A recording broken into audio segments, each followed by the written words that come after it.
Hi everyone. आज हम इस वीडियो में बात करने वाले हैं नीति निर्देशक तत्व से संबंधित प्रश्नों के बारे में। तो आप वीडियो को अंत तक ज़रूर देखिएगा, ठीक है। तो चलिए वीडियो को शुरू करते हैं। पहला प्रश्न में दिया गया है कि भारतीय संविधान में राज्य के नीति निर्देशक तत्व किस भाग में वर्णित है। तो इसका राइट आंसर हो जाएगा भाग 4, ठीक है। तो इसका राइट आंसर हो जाएगा ऑप्शन नंबर बी, ठीक है। अगला प्रश्न में दिया गया क्वेश्चन नंबर 2। क्वेश्चन नंबर दूसरा में दिया गया है कि राज्य के नीति निर्देशक तत्व का मुख्य उद्देश्य क्या है। तो इसका राइट आंसर हो जाएगा ऑप्शन नंबर बी, समाजवाद, धर्मनिरपेक्ष और लोकतांत्रिक समाज की स्थापना करना, ठीक है। तो इसका राइट आंसर हो जाएगा ऑप्शन नंबर बी, ठीक है। अगला प्रश्न में दिया गया क्वेश्चन नंबर 3। इसमें दिया गया है कि राज्य के नीति निर्देशक तत्व किस देश की संविधान से प्रेरित है। तो इसका राइट आंसर हो जाएगा आयरलैंड। ऑप्शन नंबर बी हो जाएगा सही उत्तर, ठीक है। अगला प्रश्न में दिया गया क्वेश्चन नंबर 4। क्वेश्चन नंबर 4 में दिया गया है संविधान का कौन सा अनुच्छेद समान कार्य के लिए समान वेतन का बात करता है, ठीक है। तो इसका राइट आंसर हो जाएगा अनुच्छेद 39। तो इसका राइट आंसर क्या हो जाएगा ऑप्शन नंबर बी सही उत्तर हो जाएगा, ठीक है। अगला प्रश्न में दिया गया क्वेश्चन नंबर 5 कि इसमें दिया गया है कि अनुच्छेद 44 किससे संबंधित है। तो इसका राइट आंसर हो जाएगा समान नागरिक संहिता, ठीक है। तो ऑप्शन नंबर ए राइट उत्तर हो जाएगा इस प्रश्न का, ठीक है। अगला प्रश्न में दिया गया क्वेश्चन नंबर 6। क्वेश्चन नंबर 6 में दिया गया है कि अनुच्छेद 48 ए किससे संबंधित है, ठीक है। तो इसका राइट आंसर हो जाएगा पर्यावरण संरक्षण से संबंधित है, ठीक है। तो ऑप्शन नंबर बी हो जाएगा इस प्रश्न का सही उत्तर, ठीक है। अगला प्रश्न में दिया गया क्वेश्चन नंबर 7। क्वेश्चन नंबर 7 में दिया गया दोस्तों कि राज्य के नीति निर्देशक तत्व किस प्रकार की प्रकृति के होते हैं। तो इसका राइट आंसर हो जाएगा ऑप्शन नंबर बी गैर बाध्यकारी, ठीक है। अगला प्रश्न में दिया गया है क्वेश्चन नंबर 8। क्वेश्चन नंबर 8 में दिया गया है कि अनुच्छेद 40 में किसकी स्थापना का निर्देश दिया गया है, ठीक है। तो इसका राइट आंसर हो जाएगा ऑप्शन नंबर ए पंचायत का, ठीक है। पंचायत से संबंधित आर्टिकल 40 में चर्चा किया गया है। अगला प्रश्न में दिया गया क्वेश्चन नंबर 9। क्वेश्चन नंबर 9 में दिया गया है कि कौन सा अनुच्छेद शिक्षा और सार्वजनिक स्वास्थ्य का प्रावधान करता है। तो इसका राइट आंसर हो जाएगा अनुच्छेद 45, ठीक है। ऑप्शन नंबर सी इसका सही उत्तर हो जाएगा, ठीक है। अगला प्रश्न में दिया गया क्वेश्चन नंबर 10 कि राज्य के नीति निर्देशक तत्व का कौन सा उद्देश्य नहीं है, ठीक है। तो इसका राइट आंसर हो जाएगा कानूनी अधिकार, ठीक है। तो इसका राइट आंसर क्या हो जाएगा ऑप्शन नंबर सी इसका सही उत्तर हो जाएगा। अगला प्रश्न में दिया गया क्वेश्चन नंबर 11 कि राज्य के नीति निर्देशक तत्व पहली बार किस संशोधन में जोड़े गए, ठीक है। तो इसका राइट आंसर हो जाएगा 42वां संविधान संशोधन, ठीक है। तो ऑप्शन ए हो जाएगा सही उत्तर इस प्रश्न का। अगला प्रश्न में दिया गया क्वेश्चन नंबर 12 कि अनुच्छेद 47 किस विषय से संबंधित है, ठीक है। तो इसका राइट उत्तर हो जाएगा पोषण स्तर और सार्वजनिक स्वास्थ्य सुधार से संबंधित है, ठीक है। तो इस प्रश्न का सही उत्तर हो जाएगा ऑप्शन नंबर ए, ठीक है। अगला प्रश्न में दिया गया क्वेश्चन नंबर 13 कि राज्य के नीति निर्देशक तत्व कौन से सिद्धांत पर आधारित है, ठीक है। तो इसका राइट आंसर हो जाएगा गांधीवाद और समाजवाद सिद्धांत। तो इस प्रश्न का सही उत्तर हो जाएगा ऑप्शन नंबर ए, ठीक है।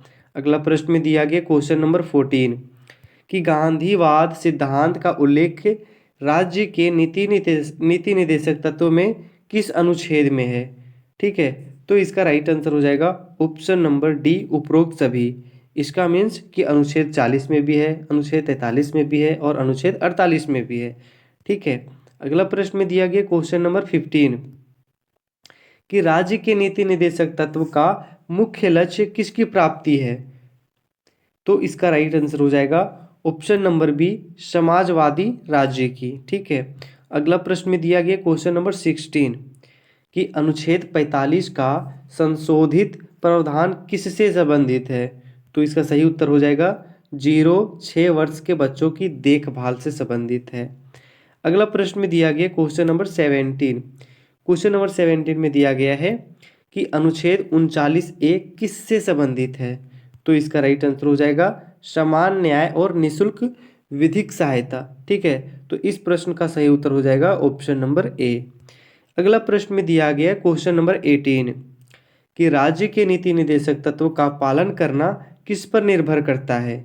ठीक है, तो इसका राइट आंसर हो जाएगा ऑप्शन नंबर डी, सरकार। ठीक है, अगला प्रश्न में दिया गया क्वेश्चन नंबर 19। क्वेश्चन नंबर 19 में दिया गया है कि किस अनुच्छेद में पर्यावरण की रक्षा और सुरक्षा का निर्देश करता है? तो इसका सही उत्तर हो जाएगा अनुच्छेद 48A। तो इसका सही उत्तर क्या हो जाएगा? ऑप्शन नंबर बी हो जाएगा इस प्रश्न का सही उत्तर। अगला प्रश्न में दिया गया क्वेश्चन नंबर 20 कि संविधान में ग्राम पंचायत की स्थापना का प्रावधान किस अनुच्छेद में है? तो इसका राइट आंसर हो जाएगा अनुच्छेद 40। इस प्रश्न का सही उत्तर हो जाएगा ऑप्शन नंबर बी। ठीक है, अगला प्रश्न में दिया गया क्वेश्चन नंबर 21। क्वेश्चन नंबर 21 में दिया गया है कि अनुच्छेद 43B किससे संबंधित है? ठीक है, तो इसका राइट आंसर हो जाएगा सहकारी संस्थाओं का संवर्धन। तो इस प्रश्न का सही उत्तर हो जाएगा ऑप्शन नंबर ए। ठीक है, अगला प्रश्न में दिया गया क्वेश्चन नंबर 22। क्वेश्चन नंबर 22 में दिया गया है कि राज्य के नीति निर्देशक तत्व की विशेषता क्या है? ठीक है, तो ऑप्शन में क्या दिया गया हमारे पास? वे अधिकार हैं, वे कर्तव्य हैं, वे सुझाव हैं, वे प्रतिबंध है। तो इसका राइट आंसर हो जाएगा ऑप्शन नंबर सी, ए सुझाव हैं। ठीक है, अगला प्रश्न में दिया गया क्वेश्चन नंबर 23 कि किसानों के लिए वैज्ञानिक खेती और पशु संवर्धन का उल्लेख किस अनुच्छेद में है? तो इसका सही उत्तर हो जाएगा ऑप्शन नंबर सी, अनुच्छेद 48। ठीक है, अगला प्रश्न में दिया गया क्वेश्चन नंबर 24 कि राज्य के नीति निर्देशक तत्व का कार्यान्वयन किस पर निर्भर करता है? न्यायपालिका पर, विधायिका और कार्यपालिका पर, केंद्र सरकार पर और राज्य सरकार पर। तो इसका राइट आंसर हो जाएगा विधायिका और कार्यपालिका पे। तो इस प्रश्न का सही उत्तर हो जाएगा ऑप्शन नंबर बी। ठीक है, अगला प्रश्न में दिया गया क्वेश्चन नंबर 25। इसमें दिया गया है कि किस अनुच्छेद में बाल श्रम पर रोक की बात कही गई है? ठीक है, तो इसका राइट आंसर हो जाएगा अनुच्छेद 39। तो इस प्रश्न का सही उत्तर हो जाएगा ऑप्शन नंबर बी। ठीक है, अगला प्रश्न में दिया गया क्वेश्चन नंबर 26 कि राज्य के नीति निर्देशक तत्व का उद्देश्य किस प्रकार के राज्य का निर्माण करना है? ठीक है, तो इसका राइट आंसर हो जाएगा उपरोक्त सभी। ठीक है, तो इस प्रश्न का सही उत्तर हो जाएगा ऑप्शन नंबर डी। अगला प्रश्न में दिया गया क्वेश्चन नंबर 27 कि राज्य के नीति निर्देशक तत्व को किसने संविधान की आत्मा कहा? तो इसका राइट आंसर हो जाएगा के.टी. शाह। तो इस प्रश्न का सही उत्तर हो जाएगा ऑप्शन नंबर डी। ठीक है, अगला प्रश्न में दिया गया क्वेश्चन नंबर 28। क्वेश्चन नंबर 28 में दिया गया है कि अनुच्छेद 50 किससे संबंधित है? कार्यपालिका और न्यायपालिका का पृथक्करण। ठीक है, तो इस प्रश्न का सही उत्तर हो जाएगा ऑप्शन नंबर ए।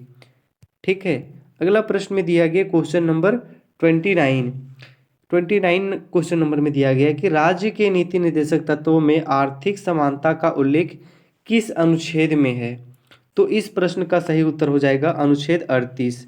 ठीक है, तो इस प्रश्न का सही उत्तर हो जाएगा ऑप्शन नंबर ए। अगला प्रश्न में दिया गया क्वेश्चन नंबर 30 कि किस अनुच्छेद में अंतरराष्ट्रीय शांति और सुरक्षा की बात कही गई है? तो इस प्रश्न का सही उत्तर हो जाएगा अनुच्छेद 51।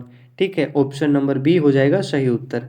दोस्तों, आपको वीडियो कैसा लगा ये कमेंट करके ज़रूर बताइएगा, और आपका स्कोर कैसा रहा, मतलब 30 प्रश्न में आपको कितने प्रश्न का पहले से जवाब पता था, ये कमेंट करके ज़रूर बताइएगा। ठीक है, और वीडियो अच्छा लगा तो वीडियो को लाइक कर दीजिएगा, और चैनल पे नए हैं तो चैनल को सब्सक्राइब कर लीजिएगा।